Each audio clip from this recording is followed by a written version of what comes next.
सोयराबाई साहेबांच्या बद्दल संभाजी महाराजांची मतं काय होती?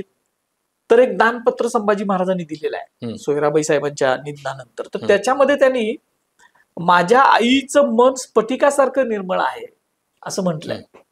मग जर त्यांना मारणार असत्या किंवा त्या कटात सामील असत्या, जसं बखरकार काही म्हणतात सोयराबाईंच्या बद्दल, तर त्यांनी तसं उल्लेख केला नसता पत्रात. दुसरा, ज्या राजाराम महाराजांना या कटवाल्यांनी गादीवर बसवलेलं होतं, त्या राजाराम महाराजांना अत्यंत मायेनं ममतेनं संभाजी महाराजांनी वाढवलेला आहे, त्यांचा विवाह करून दिलाय. एवढंच काय, तर परत संभाजी महाराज पकडले गेल्यानंतर 9व्या दिवशी येसुबाई साहेबांनी, त्यांचे चिरंजीव त्यावेळेला होते शिवाजी शाहू, पण त्याला गादीवर नाही बसवलं स्वराज्याच्या.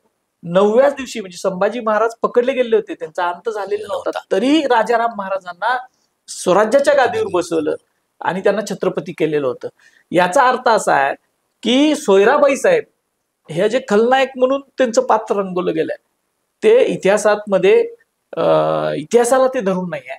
खरं तर अण्णाजी दत्तो हा खलनायक आहे, तर तो जास्त त्याच्यामध्ये आला पाहिजे होता, तो त्यांनी आणलेला आहे, पण त्याची मर्यादा त्यांनी ठेवलेली आहे थोडीशी. म्हणजे ज्या पद्धतीनं अण्णाजीनं कटकारस्थानं केली, ते त्याच्या सिनेमामध्ये कदाचित त्यांना थोडा वेळ नसेल म्हणून त्यांनी दाखवलं नसेल.